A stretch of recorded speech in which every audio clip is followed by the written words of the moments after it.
And we're back with part 2 of The Resident Patient, carrying on with the Memoirs of Sherlock Holmes.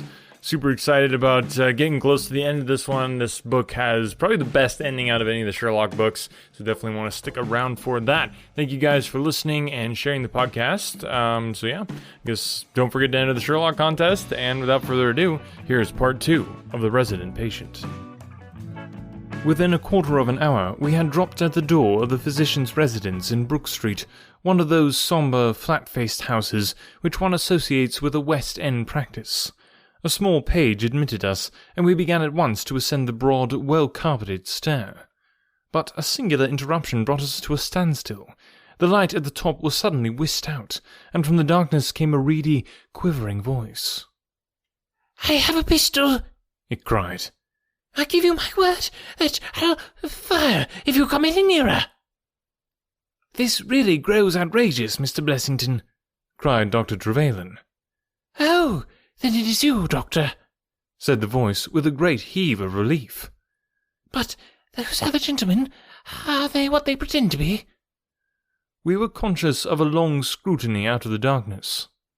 Yes, it's all right," said the voice at last. "You can come up, and I am sorry if my precautions have annoyed you." He relit the stair-gas as he spoke, and we saw before us a singular-looking man, whose appearance, as well as his voice, testified to his jangled nerves. He was very fat, but had apparently at some time been much fatter, so that the skin hung about his face in loose pouches, like the cheeks of a bloodhound.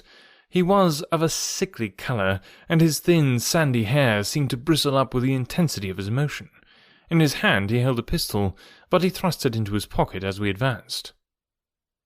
"Good evening, Mr. Holmes," said he. "I'm sure I'm very much obliged to you for coming round. No one ever needed your advice more than I do. I suppose that Dr. Trevelyan has told you of this most unwarrantable intrusion into my rooms?" "Quite so," said Holmes. "Who are these two men, Mr. Blessington, and why do they wish to molest you?" Well, said the resident patient in a nervous fashion. "Of course, it is hard to say that. You can hardly expect me to answer that, Mr. Holmes." "Do you mean that you don't know?" "Come in here, if you please. Just have the kindness to step in here." He led the way into his bedroom, which was large and comfortably furnished. "You see that?" he said, pointing to a big black box at the end of his bed. "I have never been a very rich man, Mr. Holmes. Never made but one investment in my life, as Dr. Trevelyan would tell you. But I don't believe in bankers. I would never trust a banker, Mr. Holmes. Between ourselves, what little I have is in that box, so you can understand what it means to me when unknown people force themselves into my rooms." Holmes looked at Blessington in his questioning way, and shook his head. "I cannot possibly advise you if you try to deceive me," said he. "But I've told you everything." Holmes turned on his heel with a gesture of disgust. "Good night, Dr. Trevelyan," said he. "And no advice for me?" cried Blessington in a breaking voice. "My advice to you, sir, is to speak the truth." A minute later, we were in the street and walking for home. We had crossed Oxford Street and were halfway down Harley Street before I could get a word from my companion. "Sorry to bring you out on such a fool's errand, Watson," he said at last. "It is an interesting case, too, at the bottom of it." "I can make little of it," I confessed. "Well, it is quite evident that there are two men, more perhaps, but at least two, who are determined for some reason to get at this fellow Blessington. I have no doubt in my mind that both on the first and on the second occasion that young man penetrated into Blessington's room, while his confederate, by an ingenious device, kept the doctor from interfering." "And the catalepsy?" "A fraudulent imitation, Watson, though I should hardly dare to hint as much to our specialist. It is a very easy complaint to imitate. I have done it myself." "And then?" "By the purest chance, Blessington was out on each occasion.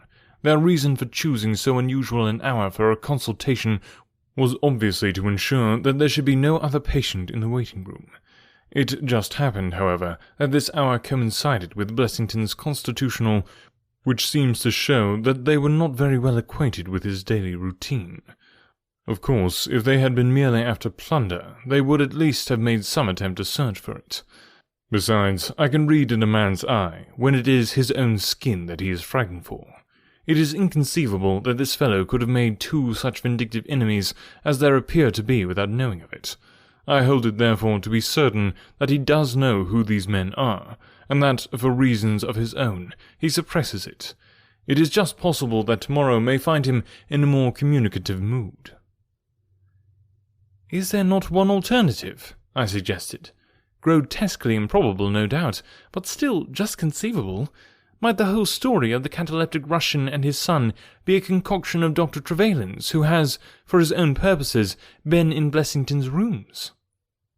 I saw in the gaslight that Holmes wore an amused smile at this brilliant departure of mine. "My dear fellow," said he, "it was one of the first solutions which occurred to me, but I was soon able to corroborate the doctor's tale. This young man has left prints upon the stair carpet, which made it quite superfluous for me to ask to see those which he had made in the room. When I tell you that his shoes were square-toed instead of being pointed like Blessington's, and were quite an inch and a third longer than the doctor's, you will acknowledge that there can be no doubt as to his individuality. We may sleep on it now, for I shall be surprised if we do not hear something further from Brook Street in the morning." Sherlock Holmes's prophecy was soon fulfilled, and in a dramatic fashion. At 7:30 next morning, in the first glimmer of daylight, I found him standing by my bedside in his dressing-gown.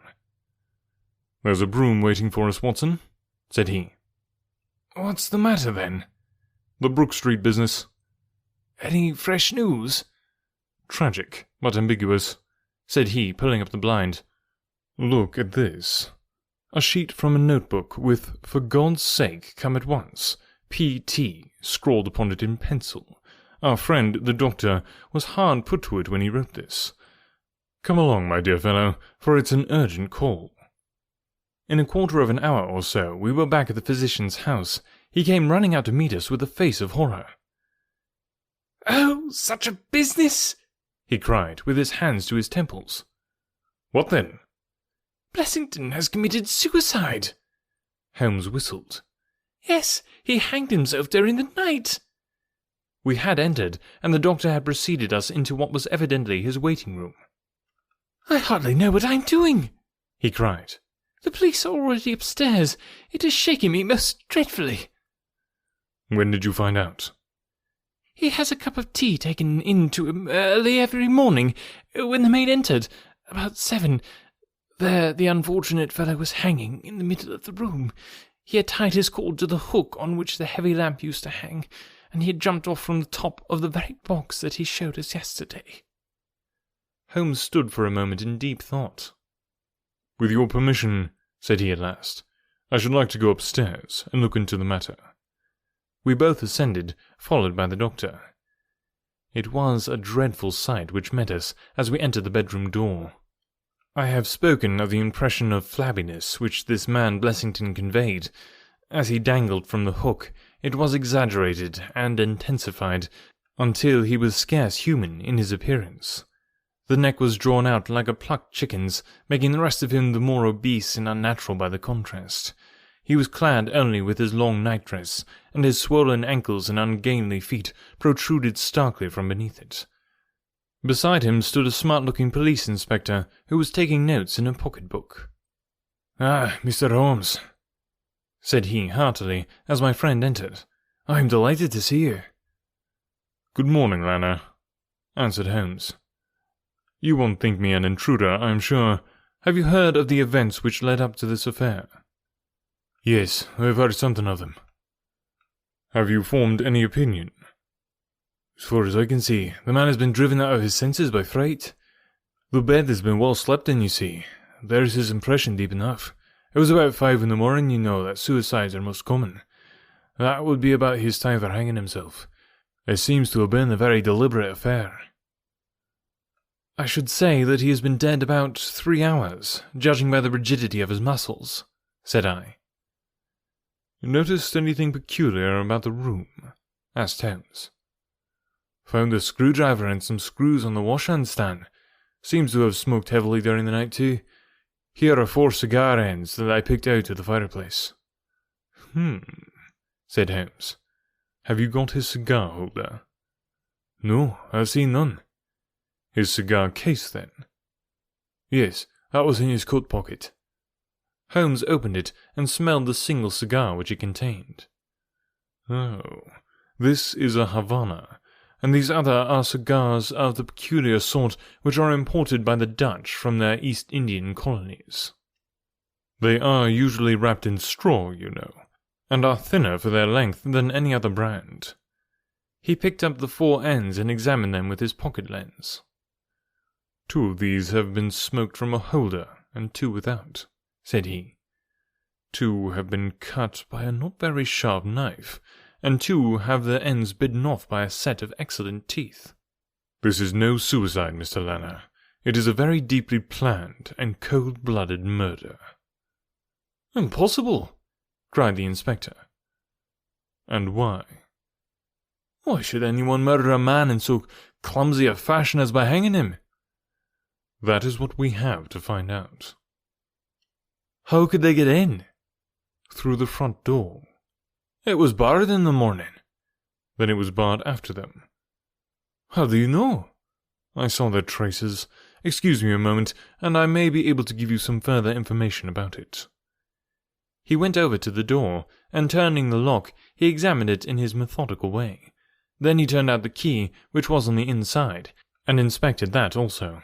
The bed, the carpet, the chairs, the mantelpiece, the dead body, and the rope were each in turn examined, until at last he professed himself satisfied, and with my aid and that of the inspector, cut down the wretched object and laid it reverently upon the sheet. "How about this rope?" he asked. "It is cut off this," said Dr. Trevelyan, drawing a large coil from under the bed. "He was morbidly nervous of fire, and always kept this beside him, so that he might escape by the window in case the stairs were burning." "That must have saved them the trouble," said Holmes thoughtfully. "Yes, the actual facts are very plain, and I shall be surprised if by the afternoon I cannot give you the reasons for them as well. I will take this photograph of Blessington, which I see upon the mantelpiece, as it may help me in my inquiries." "But you have told us nothing," cried the doctor. "Oh, there can be no doubt as to the sequence of events," said Holmes. "There were 3 of them in it, the young man, the old man, and a third, to whose identity I have no clue. The first 2, I need hardly remark, are the same who masqueraded as the Russian count and his son, so we may give a very full description of them. They were admitted by a confederate inside the house. If I might offer you a word of advice, Inspector, it would be to arrest the page, who, as I understand, has only recently come into your service, Doctor." "The young imp cannot be found," said Dr. Trevelyan. "The maid and the cook have just been searching for him." Holmes shrugged his shoulders. "He has played a not unimportant part in this drama," said he. "The 3 men having ascended the stairs, which they did on tiptoe, the elder man first, the younger man second, and the unknown man in the rear—" "My dear Holmes!" I ejaculated. "Oh, there could be no question as to the superimposing of the footmarks. I had the advantage of learning which was which last night. They ascended, then, to Mr. Blessington's room, the door of which they found to be locked. With the help of a wire, however, they forced round the key. Even without the lens, you could perceive, by the scratches on this ward, where the pressure was applied. On entering the room, their first proceeding must have been to gag Mr. Blessington. He may have been asleep, or he may have been so paralyzed with terror as to have been unable to cry out. These walls are thick, and it is conceivable that his shriek, if he had time to utter one, was unheard. Having secured him, it is evident to me that a consultation of some sort was held. Probably it was something in the nature of a judicial proceeding. It must have lasted for some time, for it was then that these cigars were smoked. The older man sat in that wicker chair. It was he who used the cigar holder. The younger man sat over yonder. He knocked his ash off against the chest of drawers. The third fellow paced up and down. Blessington, I think, sat upright in the bed, but of that I cannot be absolutely certain. Well, it ended by their taking Blessington and hanging him. The matter was so prearranged that it is my belief that they brought with him some sort of block or pulley which might serve as a gallows. That screwdriver and those screws were, as I conceive, for fixing it up. Seeing the hook, however, they naturally saved themselves the trouble. Having finished their work, they made off, and the door was barred behind them by their confederate. We had all listened with the deepest interest to this sketch of the night's doings, which Holmes had deduced from signs so subtle and minute that, even when he had pointed them out to us, we could scarcely follow him in his reasoning. The inspector hurried away on the instant to make inquiries about the page, while Holmes and I returned to Baker Street for breakfast. "I'll be back by 3, said he when we had finished our meal. "Both the inspector and the doctor will meet me here at the hour, and I hope by that time to have cleared up any little obscurity which the case may still present." Our visitors arrived at the appointed time, but it was 3:15 before my friend put in an appearance. From his expression as he entered, however, I could see that all had gone well with him. "Any news, Inspector?" "We've got the boy, sir." "Excellent, and I have got the men." "You have got them?" we cried, all three. "Well, at least I got their identity. This so-called Blessington is, as I expected, well known at headquarters, and so are his assailants. Their names are Biddle, Hayward, and Moffat." "The Worthington Bank gang!" cried the inspector. "Precisely," said Holmes. "Then Blessington must have been Sutton." "Exactly," said Holmes. "Why, that makes it as clear as crystal," said the inspector. But Trevelyan and I looked at each other in bewilderment. "You must surely remember the great Worthington Bank business," said Holmes. 5 men were in it, these 4 and a 5th called Cartwright. Tobin, the caretaker, was murdered, and the thieves got away with £7,000. This was in 1875. They were all 5 arrested, but the evidence against them was by no means conclusive. This Blessington, or Sutton, who was the worst of the gang, turned informer. On his evidence, Cartwright was hanged, and the other 3 got 15 years apiece. When they got out the other day, which was some years before their full term, they set themselves, as you perceive, to hunt down the traitor and to avenge the death of their comrade upon him. Twice they tried to get at him and failed. A 3rd time, you see, it came off. Is there anything further which I can explain, Dr. Trevelyan? "I think you have made it all remarkably clear," said the doctor. "No doubt the day on which he was perturbed was the day that he had seen of their release in the newspapers." "Quite so. His talk about a burglary was the merest blind." "But why could he not tell you this?" "Well, my dear sir, knowing the vindictive character of his old associates, he was trying to hide his own identity from everybody as long as he could. His secret was a shameful one, and he could not bring himself to divulge it. However, wretch as he was still living under the shield of British law, and I have no doubt, Inspector, that you will see that, though that shield may fail to guard, the sword of justice is still there to avenge." Such were the singular circumstances in connection with the resident patient and the Brook Street doctor. From that night, nothing has been seen of the 3 murderers by the police, and it is surmised at Scotland Yard that they were among the passengers of the ill-fated steamer Nora Creina, which was lost some years ago with all hands upon the Portuguese coast, some leagues to the north of Oporto. The proceedings against the page broke down for want of evidence, and the Brook Street mystery, as it was called, has never until now been fully dealt with in any public print. You guys realize that we are pushing 150 episodes of this podcast? I can't believe it. I'm so excited to have done all of these with you guys, and thank you for your faithful listenership. It really is the reason I keep doing this, and the reason I enjoy doing it. Well, that and doing the fun accents is always a definite plus. So, thanks guys for listening. Remember to share the podcast with somebody that you know who would enjoy a free audiobook. Don't forget to enter the Sherlock competition. Directions down below. It helps the podcast so much, and I would really, really appreciate it. Hey, and also, if you guys have any suggestions, comments, thoughts, maybe a book that you want to hear next, or I love doing indie author stuff. If any of you guys are indie authors or know any indie authors, get in touch with me. I would love to hear from you. All the contact information is down below. And yeah, have a good week. We'll talk to you next time.